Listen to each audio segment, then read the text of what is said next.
No, o sea, hay un solo mediador entre Dios y los hombres, Cristo Jesús. Entonces, ¿qué significa? ¿Cómo es de que Pedro nos va a recordar y nos va a ministrar después de su muerte? Pues, obviamente, siguiendo con su carta, escribiendo su carta. Entonces, Pedro nos ministra hoy por medio de sus libros. No necesitamos más apóstoles. Los que tenemos son los buenos. Cualquier otro apóstol es un falso apóstol. Los buenos son los que fueron autentificados con señales. A ver, cuarta razón, juntamente con la Escritura, sería que el sentido común nos indica de que los dones milagrosos ya han cesado. De manera honesta, cuando comparamos los milagros, las lenguas, las sanidades de la Biblia con lo que hoy se practica, nos damos cuenta que evidentemente no es lo mismo.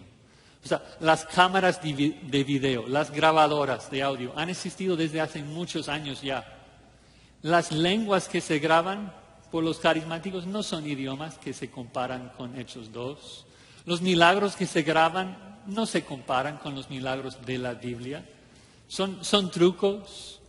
En el mejor de los casos son obras providenciales de Dios. Pero obvio no se comparan con un milagro bíblico. O sea, muéstrame quién puede detener el sol, que puede dividir el mar rojo, que haya murallas de agua, que puede levantar a muertos.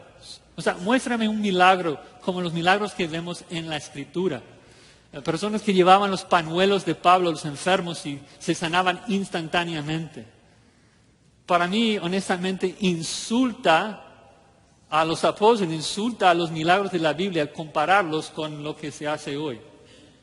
Ahora, yo entiendo de que muchas veces usamos la palabra milagro de manera muy casual. O sea, qué milagro que no te había visto, ¿no? Pero si utilizamos una definición bíblica de un milagro, nos damos cuenta de que no es lo mismo. O sea, un milagro bíblico es algo que Dios hace que rompe las leyes de su creación, que no deja ninguna otra opción. Causa asombro porque todo el mundo sabe que Dios hizo algo.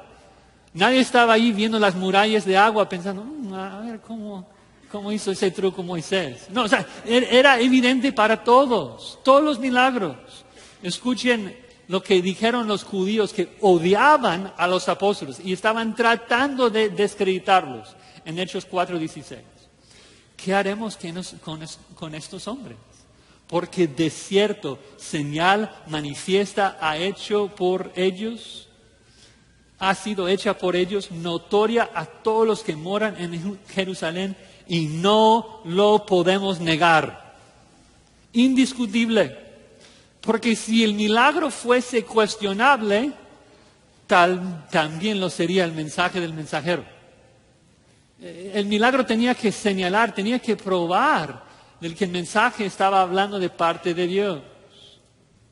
Entonces, ¿cómo justifican los charlatanes hoy, los que no pueden siempre curar, los que fallan, cómo justifican sus milagros? Bueno, dicen que, yo tengo el mismo poder de Pablo para sanar, pero tú no te sanas por tu falta de fe. Esto, nos reímos, pero esto es una maldad, eso es malvado. Para la persona que está sufriendo y decirle que está sufriendo por su falta de fe,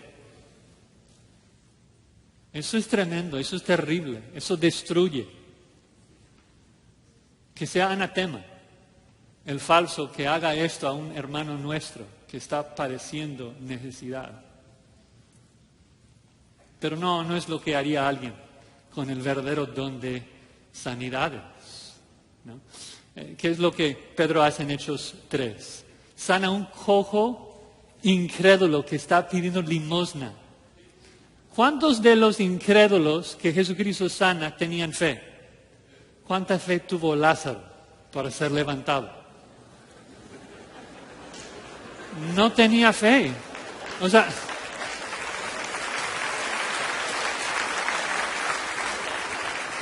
Cuando Dios quiere hacer un milagro, nadie puede impedirlo. ¿Quién puede contra el omnipotente, el soberano?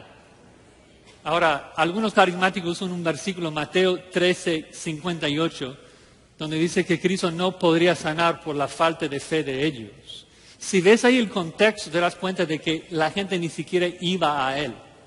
En otras ciudades la gente se amontonaba, le estaban toda la gente y una multitud, y allí no hubo. La gente ni siquiera lo pidió. No dice que Cristo intentó sanar y no pudo. Eso sería absurdo. Decir que nuestro Cristo glorioso intentó sanar y no pudo, no, esto es blasfemia. Cristo, gracias a Dios, se antepone a nuestra fe todos los días, en todos los momentos, si no todavía estuviéramos en nuestros pecados. Entonces el punto es que si discernimos, si aplicamos el sentido común, es obvio que los dones milagrosos no están presentes en el día de hoy. Y la única forma en que los carismáticos pueden escaparse de esto es al redefinir todo, dar nuevas definiciones a todos los dones milagrosos.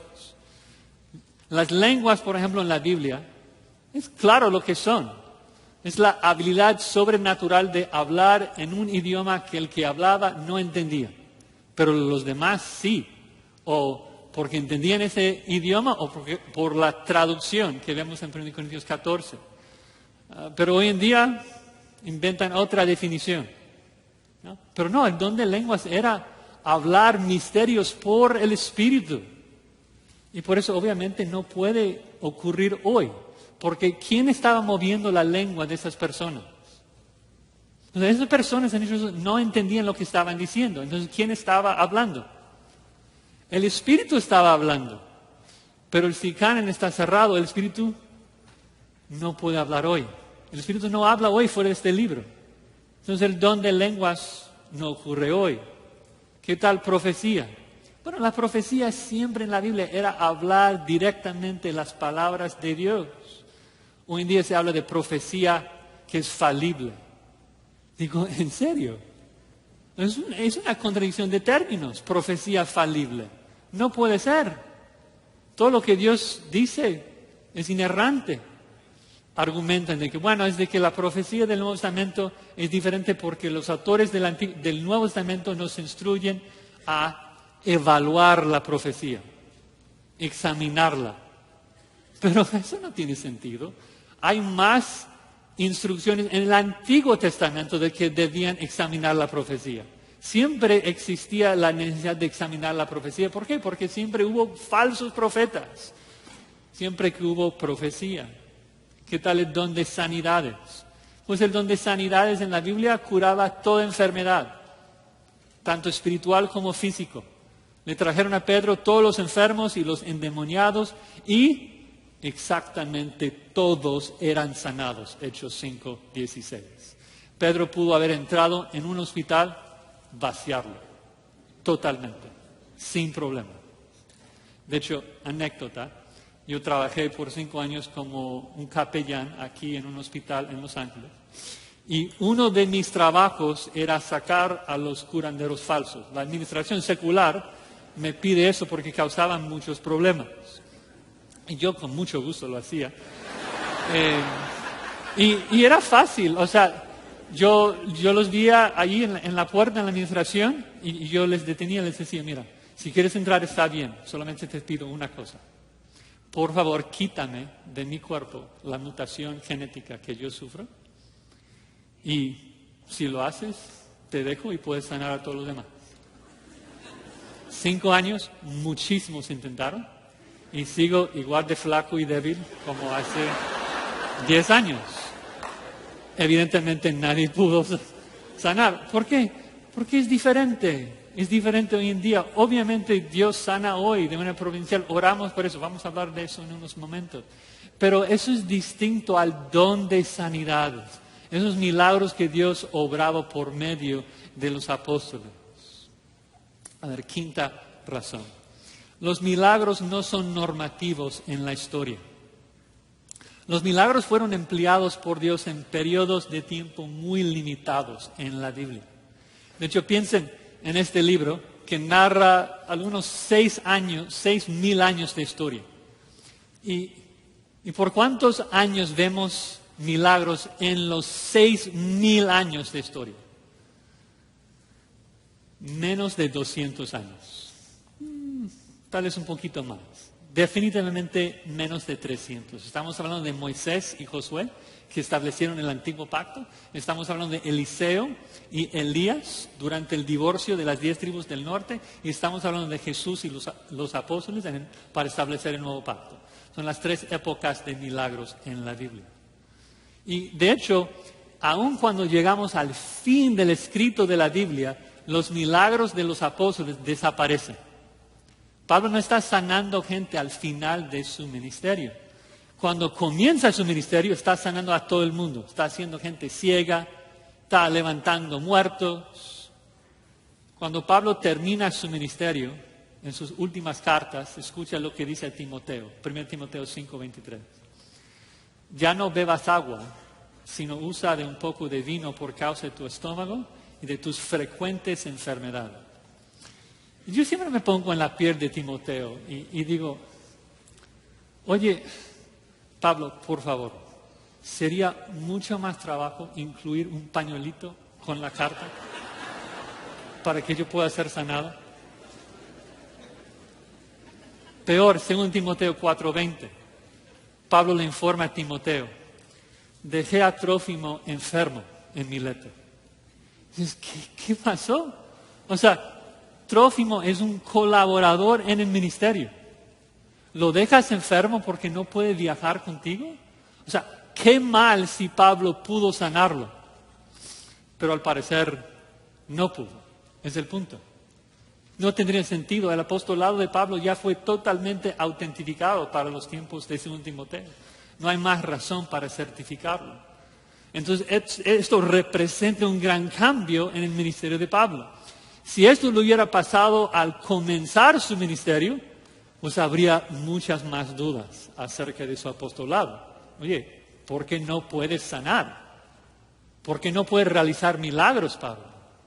Pero no al final, ya después de escribir sus cartas, no estaba haciendo esas cosas. Sexta razón, rápidamente, el cesacionismo es la enseñanza histórica de la Iglesia. Obviamente lo que más nos importa es lo que dice la palabra, pero no seamos orgullosos. O sea, es importante ver qué es lo que la Iglesia ha enseñado a lo largo de 2000 años de historia. O sea, hermanos nuestros que fueron iluminados por el Espíritu Santo, hermanos nuestros que vivían un poco después de los tiempos de los apóstoles, que entendían griego mucho mejor que nosotros. ¿Cómo es de que ellos interpretaron este tema de los milagros?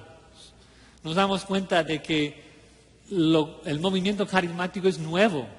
O sea, empezó en los 1900. Ya escuchamos un poco de esto con Charles Parham, los 1900.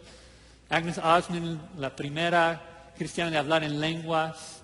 William Seymour, que trae eso a Hollywood, acá en Los Ángeles, con el avivamiento de la calle Azusa. La primera ola básicamente es de nuestros tiempos, es algo nuevo. ¿Qué es lo que la Iglesia ha enseñado? Bueno, 2 citas para tratar de representar a los predicadores más conocidos de la historia. Primero es Juan de Antioquía, probablemente el predicador más reconocido de la Iglesia primitiva. Ustedes lo conocen por el nombre Crisóstomo, que traducido es lengua de oro. Escuche lo que dice de 1 Corintios 12 acerca de los dones milagrosos. 1 Corintios 12 es muy enigmático, pero la dificultad se debe a nuestra ignorancia de los detalles mencionados y su cese, dado que esas cosas sucedieron antes, pero no ahora. Agustín lo mismo, explica que los milagros eran para los apóstoles, ya no ocurrían en su tiempo.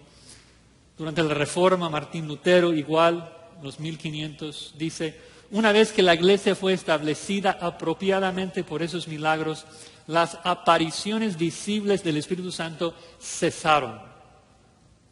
Nuevamente, el punto es de que esa enseñanza de que ahora necesitamos una segunda unción y milagros, realmente es algo nuevo. Y decir que una doctrina es nueva no es algo bueno. Denota que es algo falso, ¿no? No debemos escuchar los falsos que nos dicen que necesitamos algo más. Colosenses 2:10 dice que estamos completos en Cristo. Ya todos fuimos bautizados por un solo Espíritu, 1 Corintios 12. Todo cristiano ya tiene la unción del Santo, 1 Juan 2:20. Es suficiente.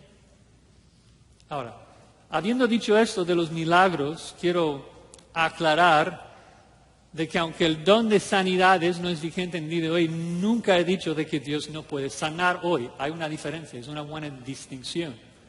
Santiago 5 nos habla un poquito de esto, de que podemos y debemos orar por sanidad. En 3 de Juan, Juan ora y desea de que la salud de Gallo prospere.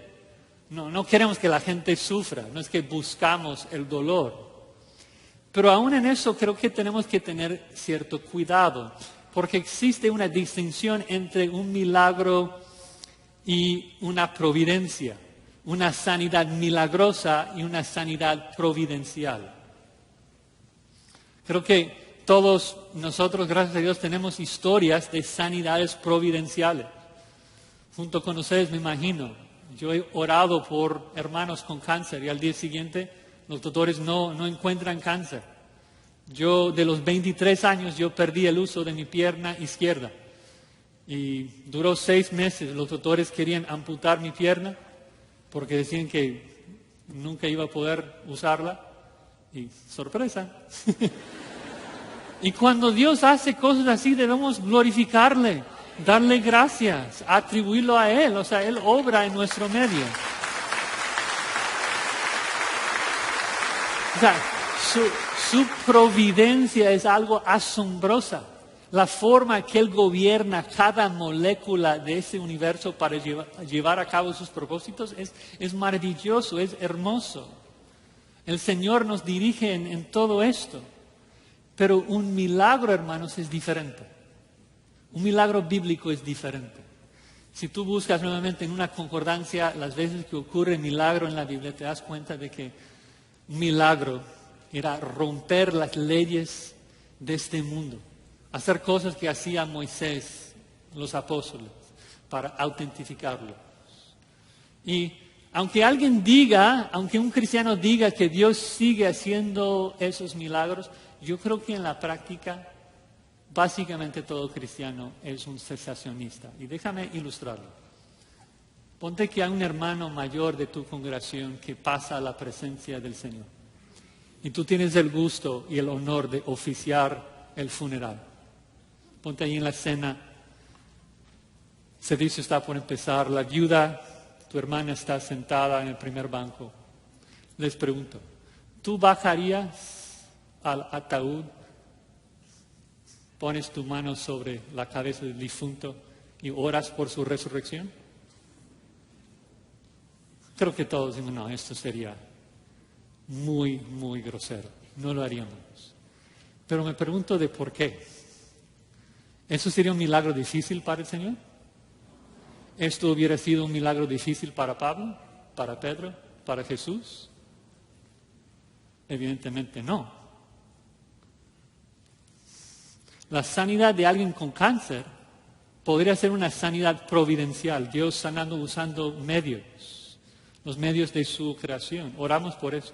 La resurrección requiere un milagro, una sanidad milagrosa. No creo que vemos esto hoy. No porque Dios no puede, sino porque dice que esos milagros existían para autentificar a la Biblia y la Biblia ya está escrita. Ahora seguro hay una persona diciendo, oye, pero Dios es el mismo ayer, hoy, para siempre y puede hacer todo. Dios puede hacer todo lo que quiere. No puede hacer muchas cosas, no puede pecar, no puede mentir, no puede ir en contra de su palabra.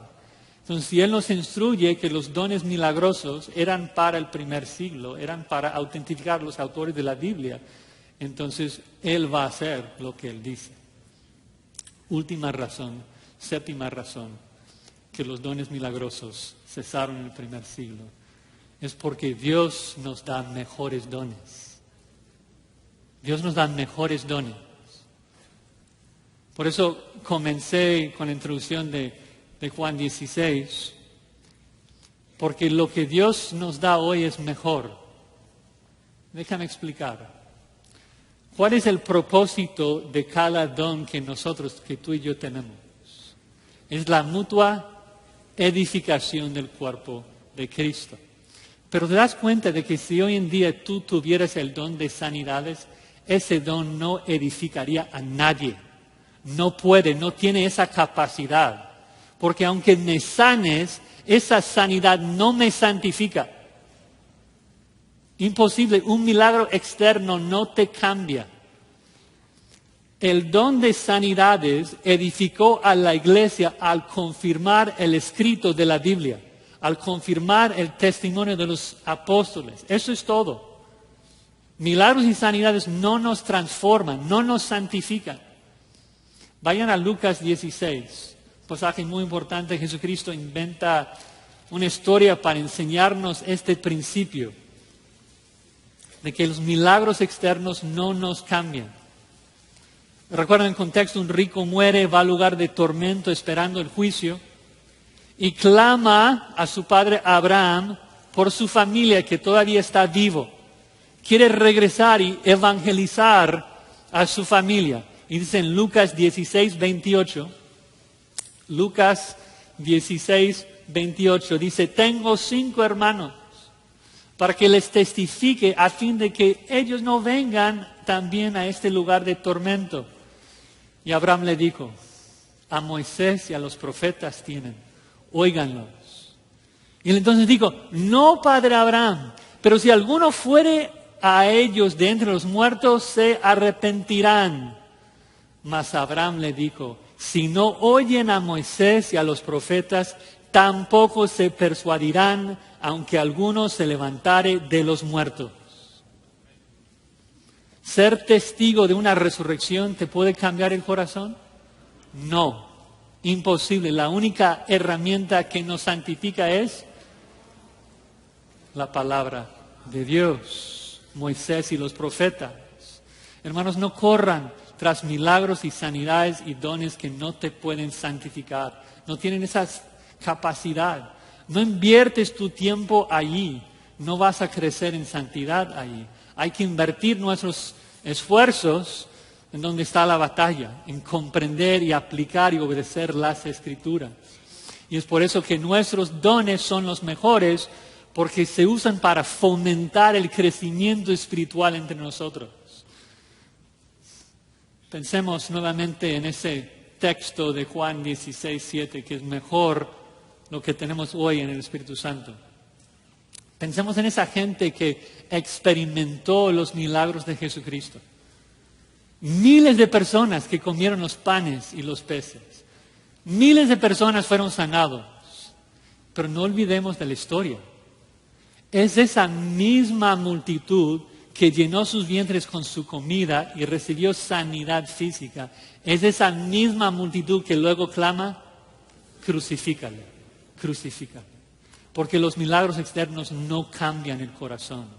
Ningún milagro en ninguna época. El ser humano sin Cristo es un cadáver, muerto en sus delitos y pecados, y solamente el Espíritu Santo, por medio de la palabra de Dios, puede hacer el mayor milagro posible: levantar de la muerte a un hombre. Nos quita el corazón de piedra, nos da un corazón de carne y nos capacita para adorar a Cristo. Nos da ojos para ver su hermosura, nos da oídos para escuchar sus palabras de vida. Solamente el Espíritu quita nuestra amargura, nuestro engaño, nuestra maldad, y nos hace amables y misericordiosos y justos como Jesús. Ese es el verdadero objetivo de los dones: fomentar la edificación del cuerpo de Cristo, hacer una esposa gloriosa, hermosa, que refleja la santidad de Cristo. Los dones son vitales porque fomentan la santificación.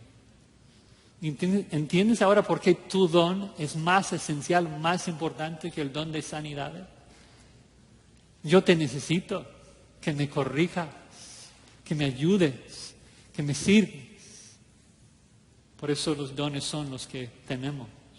Porque una sanidad física no nos santifica, nos deja igual espiritualmente. Mientras que nuestros dones Dios los usa para transformarnos a la imagen de Cristo Jesús por toda la eternidad. A veces nos abrumamos con este mundo, es difícil. Cansamos del dolor, queremos dejar de sufrir. Pero te pregunto si en verdad quieres una sanidad física más que semejanza a Cristo.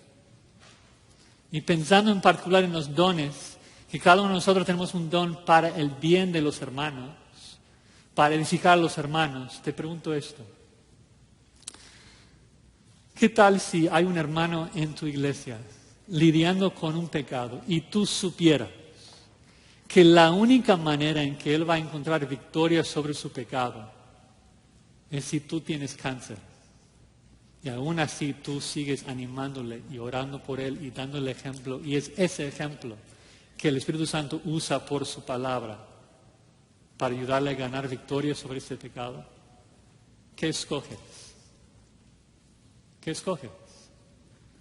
¿Amas a Cristo lo suficiente para verle recibir una esposa sin mancha?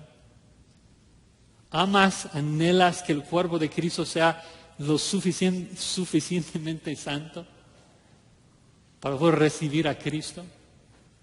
¿Tú amas a Cristo lo suficiente para decir, Señor, haz lo que sea necesario en mi vida para edificar a tu cuerpo? Tú eres digno, yo estoy dispuesto, úsame. No quiero el don que me va a glorificar a mí. Quiero el don que te va a glorificar a ti.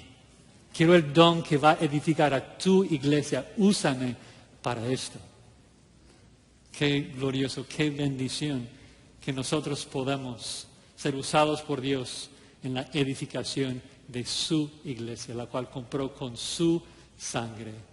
Debe ser una responsabilidad enorme que sentimos al estar con los santos, los hermanos, y tener el privilegio de poder edificarlos. Y el mejor don que pudieras tener para edificar a la iglesia como Dios quiere es el que ya tienes. Así que dale gracias y úsalo, ministralo a tu hermano. Amén. Vamos a orar.